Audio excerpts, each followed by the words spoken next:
Banks are not financial intermediaries. Banks create money out of nothing. But it's a Ponzi scheme because it works only as long as the banks continue to create more credit. The Act of Parliament establishing the Bank of England, it said the purpose is to make war. Wait, the head of the German central bank and the head of the American central bank were run by brothers during a war between the US and Germany?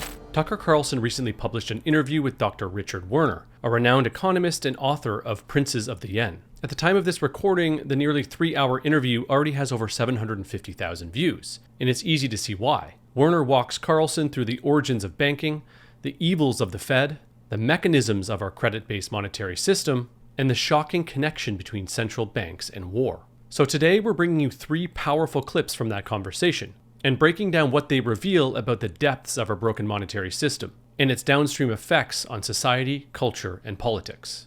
When I first started going down the Bitcoin rabbit hole, the thing that truly shocked me the most wasn't the inflation or the bailouts. It was learning that our entire system of central banking and money creation is deeply tied to war. Most people never make that connection, and that's why they don't see the need for something like Bitcoin. My goal in this video is to lay out just how broken this system really is, so that you can see why fixing the money might actually help fix nearly everything else. Before we get to the connection between money and war, we need to start with something even more fundamental, and more commonly misunderstood. Because the truth is, most people have no idea where money actually comes from. Most believe that banks simply take deposits and lend them out, but that's not what fuels the system. As Dr. Werner explains in this first clip, the entire economy runs on something far more fragile, and far more shocking: credit created out of thin air. So the solution to all this, and why economics has made no progress, is bank credit. Now, bank credit, and actually you should say fully, bank credit creation. This is a concept that's been a taboo or a secret in economics. If you look into it, you realize there's 3 theories of banking. A second theory, slightly older, that was dominant until the 1960s, so-called fractional reserve theory, and you may have heard this fractional reserve banking. What is that? Well, this theory says, and this part is similar, each bank is a financial intermediary. It just collects deposits and then does the analysis, lends out the money. But in aggregate, as banks interact, there's money creation. Oh, and that's where students' ears should have pricked up: money creation. They even talk about a money multiplier. What? That's the second theory. Now there's a third theory, and that one had been made out to be a wacky conspiracy theory. Oh. But it is the one that was more or less quite widely known until about a century ago. And that's the credit creation theory of banking. And this one says banks are not financial intermediaries. Banks are special. They have a unique power that no other player in the economy has, and that is the power to create money. When you get a loan, no money is transferred to you. It's transferred away from anywhere else, and you just credited new money out of nothing that is not transferred away anywhere inside or outside the bank, which seems, quite sort of extreme. Like magic? In fact, one uses, the convention is to use Latin for this. The money is created ex nihilo, out of nothing. So when it did the empirical test, the conclusion was the financial intermediation theory is rejected and the fractional reserve theory is rejected. Banks create money out of nothing. By the way, you can look it up. It's the most downloaded paper of all Elsevier publications and it's open access. So, can banks individually create money out of nothing? Any bank. Just to be clear, not just central banks. Any bank. In fact, that's the whole point. We're talking about normal banks. With central banks, it wouldn't be a surprise. But the Bank of Omaha can just... Any bank creates money. When you take out a loan, the money that you're given as the borrower didn't previously exist. It is net new purchasing power that is being created and added to the money supply. And that's how the system works. Now, to understand how the system works is a precondition for having good economic analysis and good policy recommendations. And that explains for over 100 years, macroeconomics has made no progress. They have no banks in there. They have no bank credit creation in there. This is the core mechanism of fiat money. Banks don't lend your savings.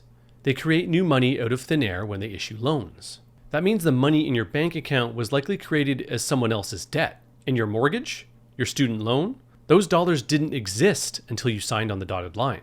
This system has massive implications. For one, inflation is baked in, because money is always expanding through new debt issuance. Two, crashes become inevitable, because if credit stops growing, the system seizes, and the money stops flowing. Three, the economy is hostage to debt.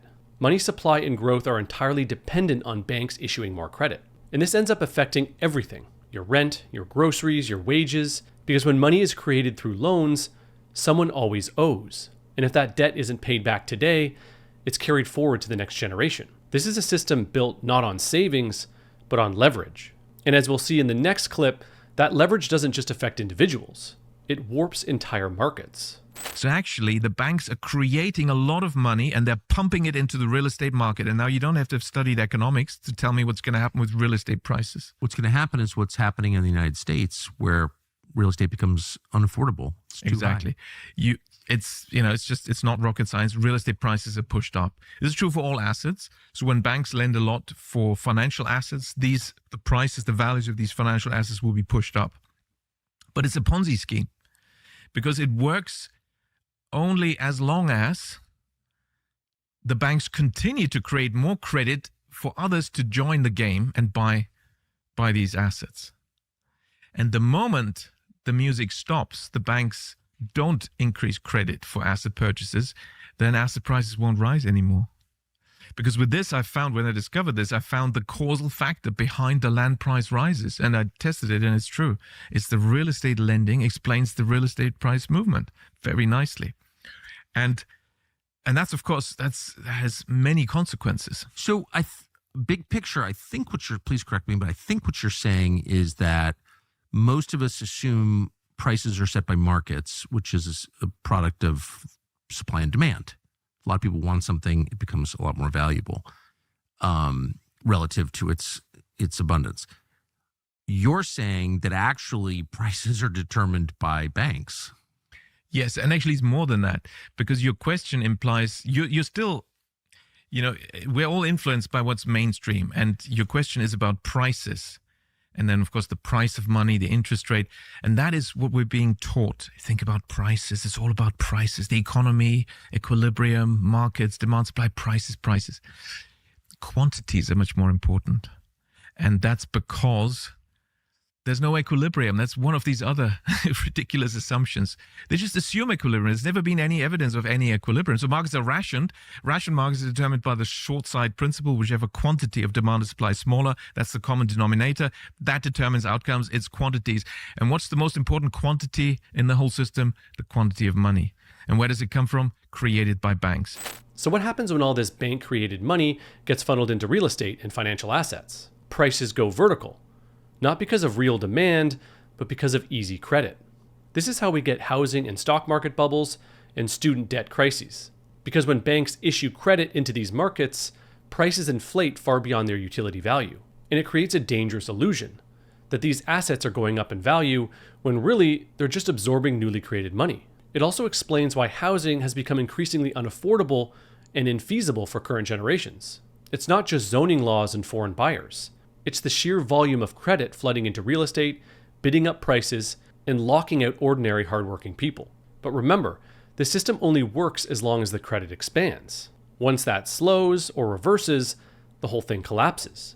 Which is why every new administration just kicks the can further down the road. As Werner pointed out, economists often focus on prices, inflation, deflation, and bubbles. But the real driver is quantity. It's the sheer quantity of credit, where it flows, how fast it expands, and who gets access to it, that determines the shape of the economy. That's why a system based on credit creation is inherently unstable. It constantly swings between euphoria and collapse. It needs constant fuel, and that fuel is debt. So what kind of system doesn't rely on ever-expanding credit to survive? That's right, Bitcoin. Bitcoin doesn't care about credit. It doesn't care about monetary policy. It doesn't need a central bank or a bailout committee. It has no adjustable levers, only rules. And the most important rule is this: there will only ever be 21 million Bitcoin. That fixed supply is everything. It means the quantity of Bitcoin is not a variable. It's a constant. That removes the most dangerous weapon in fiat, the ability to inflate supply and distort value.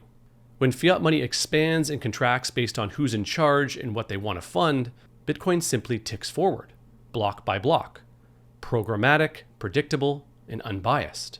No political agenda, no housing subsidies, no credit booms or busts, just sound money with transparent issuance and incorruptible accounting. And that's why high net worth individuals and serious investors are waking up to the truth. Bitcoin isn't a speculation or a mere hedge. It's a lifeboat away from a system built on credit, distortion, and collapse. And so if you're managing significant wealth and trying to navigate this shift, don't do it alone. Swan Private gives you direct access to Bitcoin advisors, enhanced custody solutions, and the infrastructure to protect your capital through this monetary transformation. Visit swan.com/private and connect with a member of the team today. And if you care about shaping Bitcoin's role in America's future, come to BTC in DC, the policy-focused Bitcoin event bringing together builders, thinkers, and lawmakers. BTC in DC will be at the historic Kennedy Center in Washington, D.C., September 30th to October 1st, and you don't want to miss it. Visit btcindc.com and use promo code SWAN for 10% off tickets. And finally, a quick shout out to Mara, the world's largest publicly traded Bitcoin miner, for supporting this show and for helping make Bitcoin the world's most decentralized and secure monetary network. And now we reach the deepest layer of this discussion, the one almost nobody talks about and very few understand. Why were central banks created in the first place? According to Werner, their origin story isn't about stability, it's about war. Can I ask you, since you brought up the First World War, and we're on the cusp of a war right now, potentially a global war, what is the view of war by the banks? Like, what do the banks think of it? You've described the banks as the single greatest control mechanism of human behavior in a society, I think. Particularly the central banks, because they have the bigger the bank, the more the power, but their power extends beyond just like their relations with other banks. Their power like determines a lot of what happens in your country. Yeah. And they're not under the control of voters, right? So it's an extra democratic institution, which happens to be the most powerful, which is like crazy. I'd love to know how that happened. But how do they feel about war? Well, central banking and warfare are very closely linked. As I said, I mean, the modern major bank, the first modern major bank and central bank was the Bank of England, of course. And in the very act of parliament, the law founding it, it says this institution and mechanism, because they didn't want resistance. They don't mention Bank of England. What we're doing here is establishing the Bank of England. They kept that secret. We're doing a new mechanism by these investors to raise and lend a lot of money to the government, namely by establishing a company. Will be allowed to establish a company, that's the Bank of England, in order for what? In order to wage war. It was in order to make war. So they're closely linked. And of course, if you look at its founding document, it says that. In exactly the Act of Parliament establishing the Bank of England, it said the purpose is to make war. Do you know why the Federal Reserve was established? And there was a rush to establish it for 1914.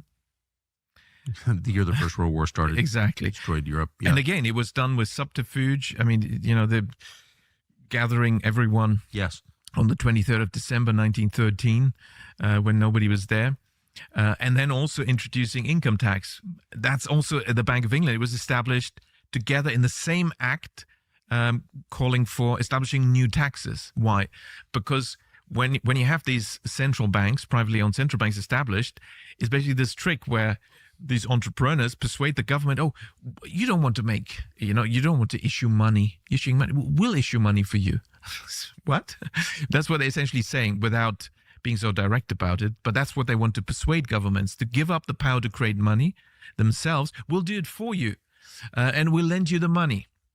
And henceforth, well, how do we get our money back? Well, we love to lend to the government because you can raise taxes.